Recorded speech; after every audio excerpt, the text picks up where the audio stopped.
नमस्कार, city centre show में आपका स्वागत है। मुंबई से मैं हूं पूजा भारद्वाज और शो की शुरुआत कर रहे हैं चुनावी खबर के साथ। मुलायम सिंह की छोटी बहू अपर्णा यादव समाजवादी पार्टी छोड़कर बीजेपी में शामिल हो गई हैं।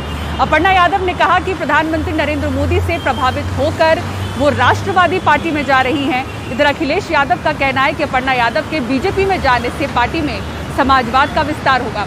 हमारे सहयोगी सौरभ शुक्ला की ये रिपोर्ट देखिए। समाजवादी पार्टी के नेता मुलायम सिंह यादव की बहू अपर्णा यादव को बीजेपी में शामिल करवाने के लिए उत्तर प्रदेश बीजेपी अध्यक्ष स्वतंत्र देव सिंह और उप मुख्यमंत्री केशव प्रसाद मौर्य भी मौजूद थे। उन्होंने भाजपा का आभार जताया और पीएम मोदी की तारीफ की।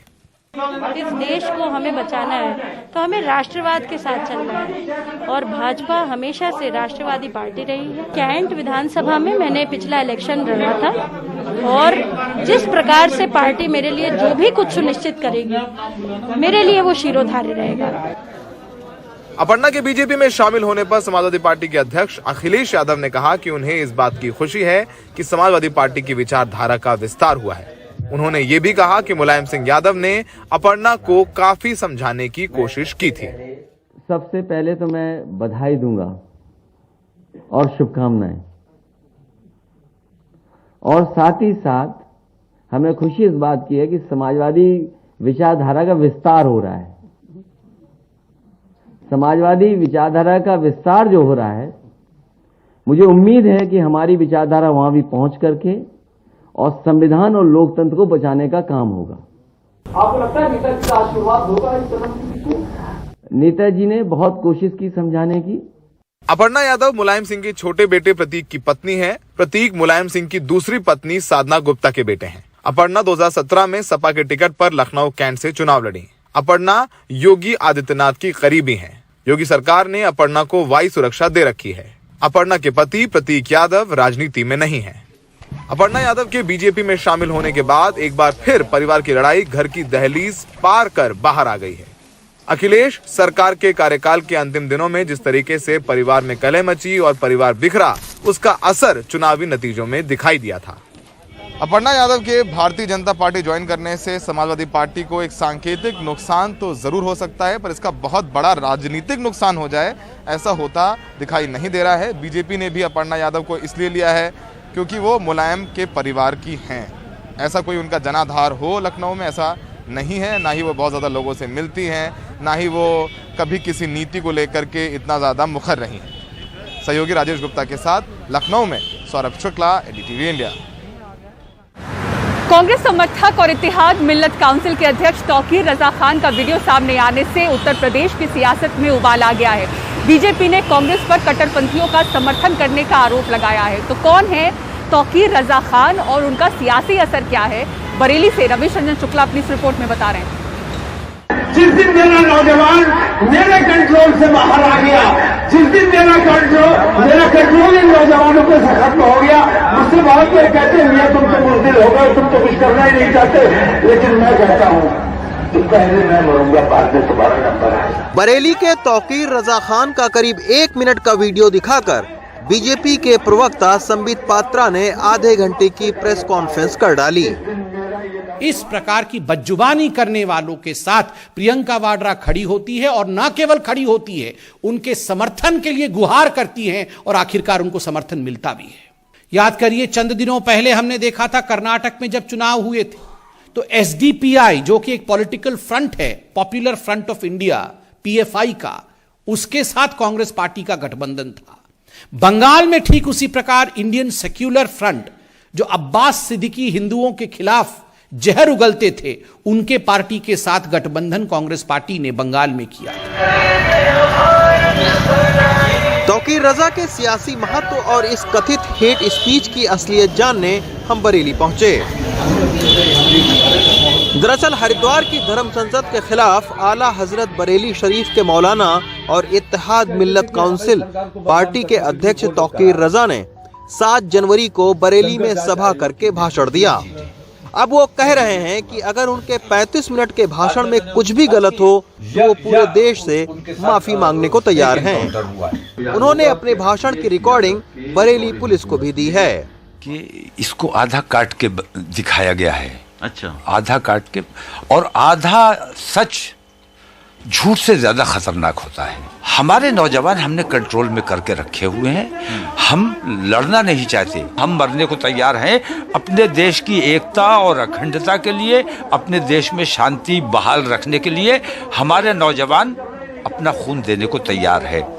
और अगर लड़ने का ही शौक है तो लड़ाई हमारे खून में है, हम लड़ने को तैयार हैं, लेकिन हम तुमसे नहीं लड़ना चाहते।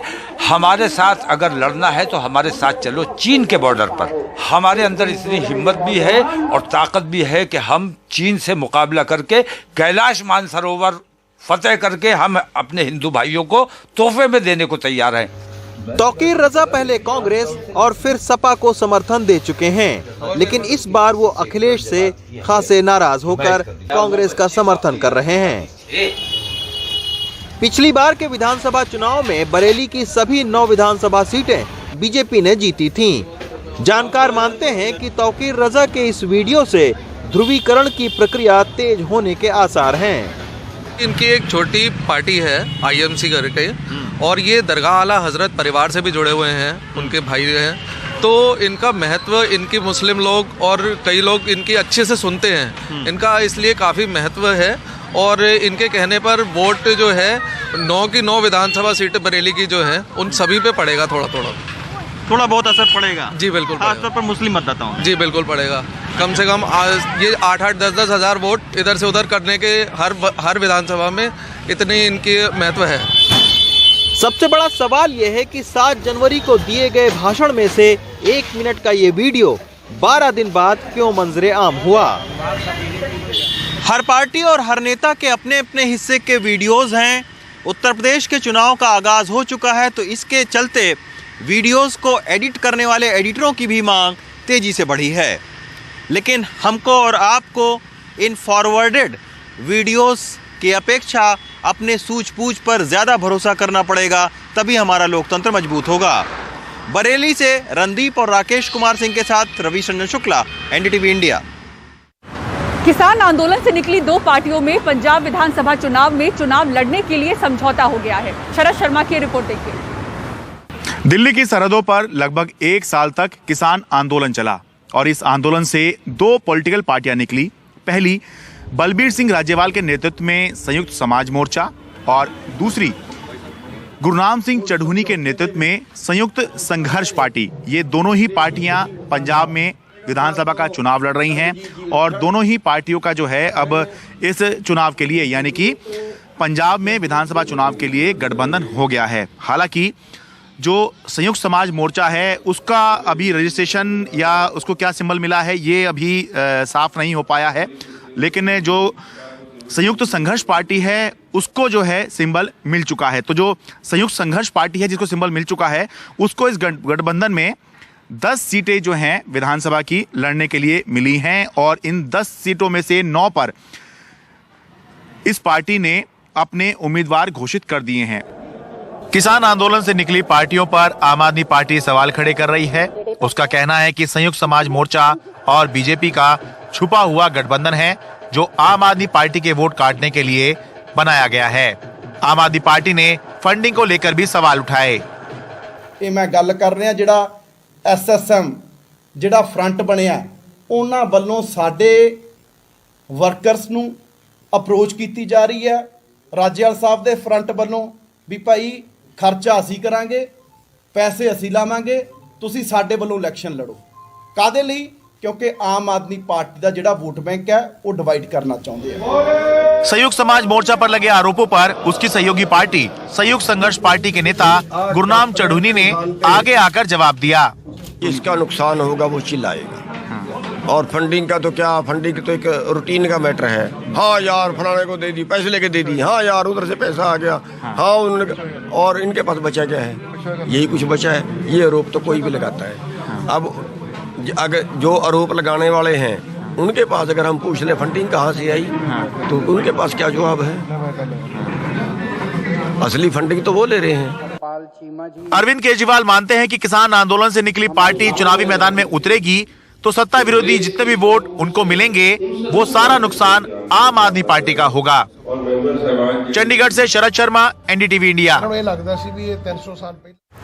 देश के कई इलाकों में कोविड के टीके को लेकर अब भी कई गलतफहमियां हैं। उत्तर प्रदेश के बलिया में टीकाकरण के लिए पहुंच रहे स्वास्थ्य कर्मियों को कई अजीबोगरीब हालात से दो चार होना पड़ रहा है। कुछ टीके के डर से पेड़ पर चढ़ रहे हैं तो कुछ स्वास्थ्य कर्मियों के साथ मारपीट कर रहे हैं। देखिए ग्राउंड रिपोर्ट। बलिया जिला के बिशुनपुरा गांव में कोरोना वैक्सीन लेने के लिए बज रही डुगडुगी, लेकिन टीकाकरण के लिए पहुंचे लोगों को बड़ी अजीबोगरीब हालात का सामना करना पड़ा। जब इनके डर से एक शख्स पेड़ पर चढ़ गया, बड़ी मान मनौवल के बाद नीचे उतरा। उसे मनाने में कितनी मशक्कत करनी पड़ी आप खुद देखिए। लगाओ जी, इनको इंजेक्शन लगाओ। वही लगाओ, चढ़ा के लगाओ। उतारो नीचे उतरो, यही खड़े हो, खोलिए इसको।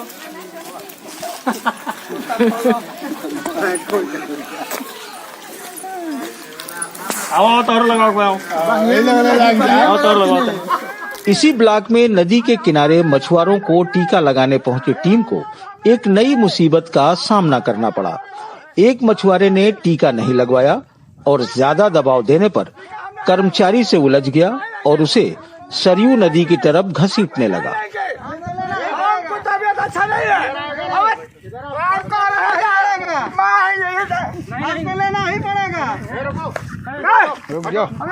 रेवती ब्लॉक के इस वायरल वीडियो की तस्दीक खंड विकास अधिकारी भी करते हैं।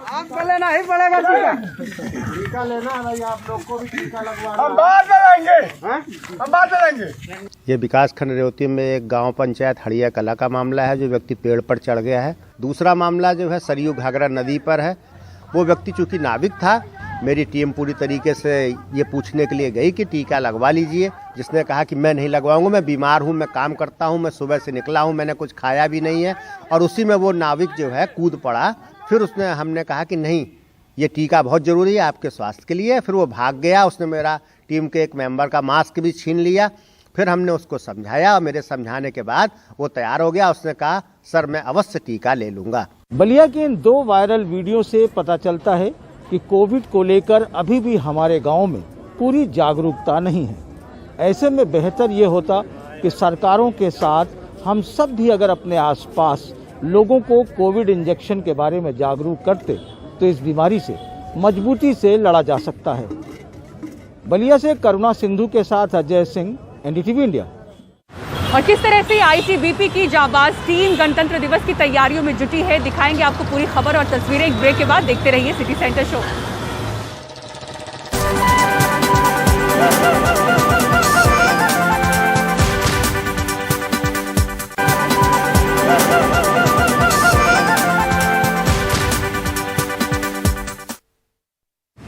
और दिल्ली में गणतंत्र दिवस को लेकर तैयारियां शुरू हो गई हैं। आईटीबीपी की जाबाज मोटरसाइकिल टीम राजपथ पर रिहर्सल करती हुई नजर आई। मोटरसाइकिल पर करतब दिखाते ये जवान गणतंत्र दिवस की तैयारियों में जुटे हैं। देश आज़ादी के 75 साल का जश्न भी मना रहा है, इसलिए इस बार आज़ादी के अमृत महोत्सव पर आधारित एक पिरामिड का भी प्रदर्शन इन बाइकर्स के द्वारा किया जाएगा। इस जाबाज मोटरसाइकिल टीम में 146 जवान शामिल होंगे। 33 बुलेट मोटरसाइकिल पर ये टीम अपनी कलाबाजी दिखाएगी।